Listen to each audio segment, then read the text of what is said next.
On croit connaître par cœur le corps dans lequel on vit, mais il existe en fait des centaines de choses que nous ignorons sur nos organes, nos cellules et notre peau. Par exemple, peu de gens savent à quel point on sollicite les muscles de nos yeux dans une journée, ou bien pourquoi on se tasse en vieillissant. Nous allons voir ensemble aujourd'hui quelques faits fascinants sur le corps humain. Mais en attendant, bonjour à tous, c'est Monsieur Faucon et on se retrouve pour voir les choses que vous ne saviez pas sur votre corps. Juste avant, pensez à laisser un petit pouce bleu, à vous abonner à la chaîne et à activer les notifications en cliquant sur la petite cloche pour être au courant des sorties des prochaines vidéos.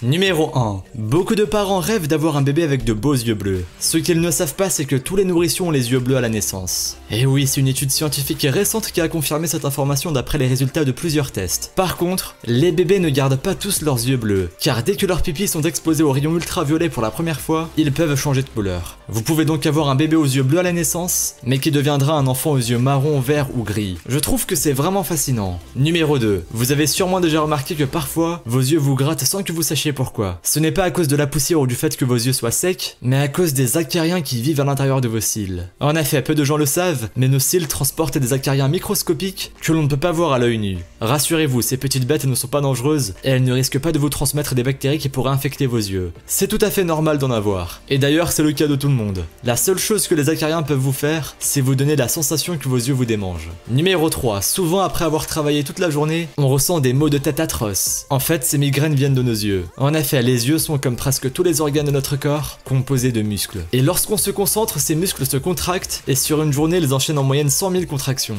C'est beaucoup plus que les muscles de nos jambes quand on va au sport et que l'on a des courbatures. Vous comprenez donc pourquoi vous avez mal aux yeux à la fin de la journée. Pour arriver à autant de contractions en une journée au niveau des muscles de vos jambes, il faudrait courir sur au moins 80 km.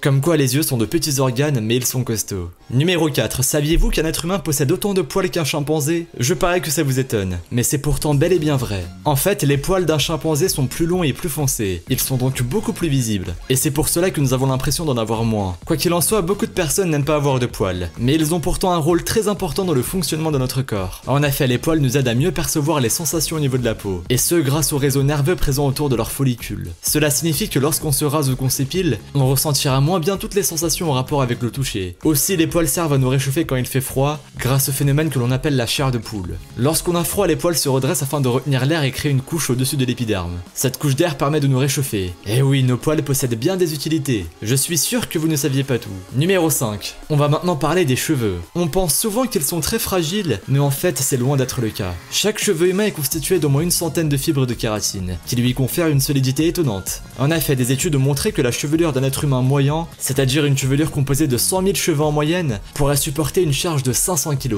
Impressionnant, non? D'ailleurs, si on se fie à la théorie, une chevelure en parfait état et sans aucun signe de fragilisation pourrait supporter jusqu'à 10 tonnes. Les cheveux sont donc aussi solides, voire plus que de la corde. Bien sûr, dans cette théorie, on considère seulement les cheveux détachés de la tête, car le bulbe qui retient le cheveu au crâne est beaucoup plus fragile et ne pourrait pas supporter une telle charge. Numéro 6. On sait que le cerveau est indispensable au corps humain. En effet, avec la moelle épinière, c'est lui qui contrôle nos organes, nos sensations, nos pensées, nos mouvements, et plus encore. Ce n'est donc pas étonnant qu'à lui tout seul, notre cerveau utilise 20% de l'oxygène présent dans notre corps et 25% du glucose. Seul petit problème, le cerveau n'est pas capable de garder des stocks d'oxygène. Il a donc besoin d'être en permanence approvisionné par d'autres organes. Ce sont les vaisseaux sanguins qui assurent ce rôle en transportant l'oxygène jusqu'au cerveau. Numéro 7. L'Institut américain de recherche biomédicale et spatiale a mené des recherches sur les os du corps humain. Et les résultats sont édifiants. Les os seraient construits de la même façon que le béton armé, mais ils seraient beaucoup plus résistants.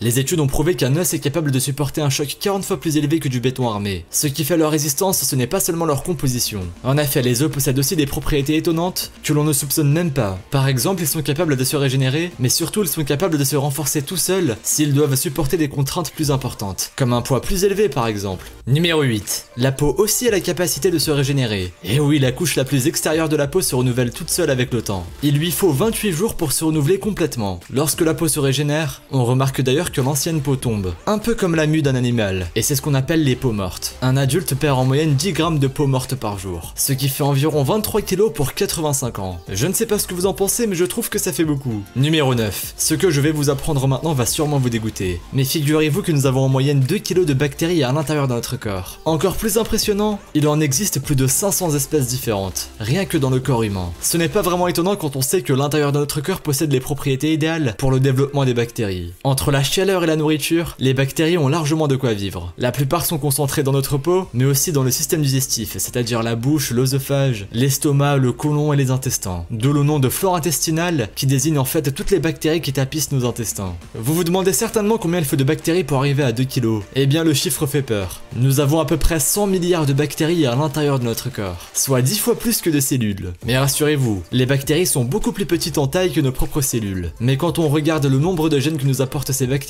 il y a de quoi se poser des questions. En effet, seulement 1% des gènes que nous possédons vient de notre ADN, et les 99% d'autres gènes font partie de l'ADN des bactéries. Avec plus de 500 espèces différentes à l'intérieur de notre corps, ce n'est pas étonnant. En conclusion, les cellules qui nous constituent ne nous appartiennent pas vraiment et pour les scientifiques, ces informations remettent sérieusement en question la notion d'identité. Numéro 10. Vous savez sûrement que nos cartilages ont des propriétés élastiques. Ce sont d'ailleurs eux qui permettent d'amortir les coups que reçoivent nos os. Du coup, quand on se tient debout dans la journée, notre corps se tasse un peu à cause de la gravité. C'est-à-dire qu'à la fin de la journée, on sera toujours légèrement plus petit, mais la différence est minime et elle n'est pas mesurable. Par contre, après une bonne nuit de sommeil, on retrouve notre taille initiale. En effet, lorsqu'on est allongé, la gravité opère de façon régulière sur l'ensemble de notre corps, et au lieu d'être attiré par le bas, nos organes et cartilages retournent à leur place. Numéro 11. Même si notre corps revient à sa taille initiale après avoir passé une nuit à l'horizontale, le fait que nous rapetissons avec l'âge n'est quand même pas une légende. Et oui, des études ont montré qu'à partir de l'âge de 40 ans environ, nous avons tendance à nous tasser chaque jour un peu plus. Ce n'est pas seulement le corps qui rapetisse, mais aussi tous nos organes à l'intérieur. Après 40 ans, nous rapetissons d'environ 1 cm tous les 10 ans. Ce n'est pas beaucoup, mais après quelques dizaines d'années, on commence à le voir quand on se mesure. Vous vous demandez sûrement à quoi c'est dû. Eh bien à partir de cet âge,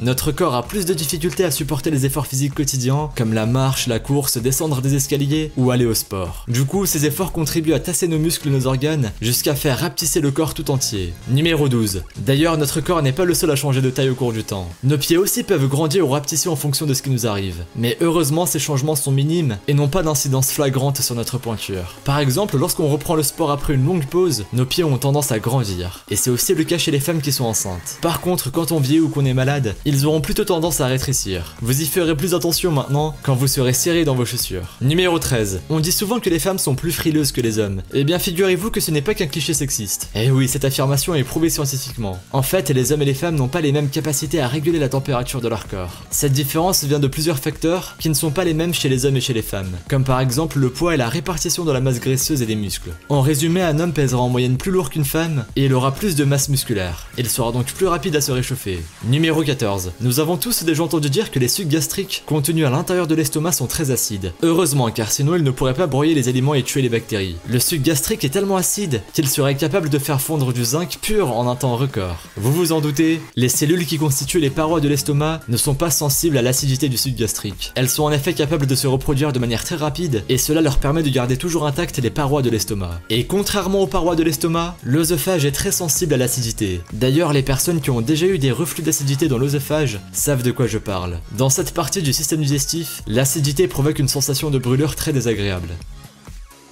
Merci à vous d'avoir regardé cette vidéo. Si celle-ci vous a plu et que vous avez appris de nouvelles choses, n'hésitez pas à laisser un petit pouce bleu, un commentaire et à vous abonner si ce n'est pas déjà fait. Pensez aussi à activer les notifications en cliquant sur la petite cloche pour être au courant des sorties des prochaines vidéos. Et si vous voulez en voir plus, suivez-nous sur Instagram et sur Twitter. Les liens sont dans la description. Vous pourrez y retrouver davantage sur des événements insolites ou bien même sur des phénomènes paranormaux. Bref, je vous dis à la prochaine pour une nouvelle vidéo. Salut à tous!